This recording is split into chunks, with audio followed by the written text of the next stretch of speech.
کی جسارت کر رہا ہو، لیکن آپ غور کریں تو معلوم ہوگا کہ باوجود اس کے کہ ہم طالقان علوم نبویہ کے اعلیٰ ترین منصب پر فائز ہیں، لیکن اپنے اکابر علماء صلاح کی تاریخ اور ان کے کارناموں سے بالکل ناواقف ہے۔ ہماری نگاہوں سے ہمارے اسلاف کا روشن کارنامے پوشیدہ ہے۔ آج میں آپ لوگوں کے سامنے انہی گوشوں پر اپنی صلاحیت، استعداد اور علم معلومات کے مطابق روشنی ڈالوں گا۔ برادران ملت، ہندوستان کی روشن تاریخ گواہ ہے کہ جب بھی ہندوستان کو خون کی ضرورت پڑی تو سب سے پہلے مسلمانوں نے ہی پیش قدمی کی، اور جب بھی ہندوستان کی سالمیت کو خطرہ لاحق ہوا تو مسلمان آگے بڑھ کر اس کے محافظ و پاسبان بن گئے۔ آپ حضرات کو معلوم ہے کہ ہندوستان ایک طویل عرصہ تک انگریزی سامراج کے چنگل میں گرفتار رہا۔ مغلوں کی کمزوری اور ملک کی بدامنی طوائف الملوکی کی بدولت ہندوستان کو طوق غلامی پہننا پڑا۔ ایسٹ انڈیا کمپنی نے زبردست سازش کر کے ہندوستان پر قبضہ کر لیا تھا اور یہاں کے آزاد و خود مختار حکومت و عوام کو اپنے محکوم و غلام بنا لیا تھا۔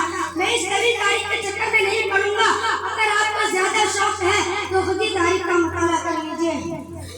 مجھے آج یہ کرنا ہے کہ انگریزوں کے خلاف سرائے جہاد بلند کرنے والے، انگریزی سامراجی طاقت سے نبل آزما ہونے والے مسلم حکمران تھے۔ سب سے پہلے سید احمد شہید اور شاہ اسماعیل شہید رحمۃ اللہ علیہ نے پرچم جہاد بلند کیا۔ پھر جب پشاور کے بالا کوٹ کے علاقے میں سندھوں سے جہاد کرتے ہوئے امیر المؤمنین سید احمد شہید اور ان کے رفقا شہید ہو گئے تو طویل عرصہ تک خاموشی کی چادر بنی رہی۔ 1757 عیسوی میں پلاسی کا معرکہ ہوا اور شیر بنگال نواب سراج الدولہ نے ایسٹ انڈیا کمپنی کے خلاف عالمی جہاد بلند کیا اور انگریزوں سے ٹکر لی، مگر اپنے سپہ سالار میر جعفر کی غداری کے باعث فتح شکست سے بدل گئی اور ہندوستان کا طویل حصہ انگریزوں کے قبضے اقتدار میں چلا گیا۔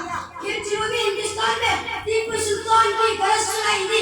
اس مرد خدا نے انگریزوں کو ہندوستان کی پاک سرزمین سے باہر نکالنے کا عزم کر لیا تھا، مگر اس کے ساتھ غداری کا معاملہ ہوا اور اس کے سپہ سالار میر قاسم نے غداری کر کے ہندوستان کو صدیوں کے لیے انگریزوں کی غلامی کر دیا تھا۔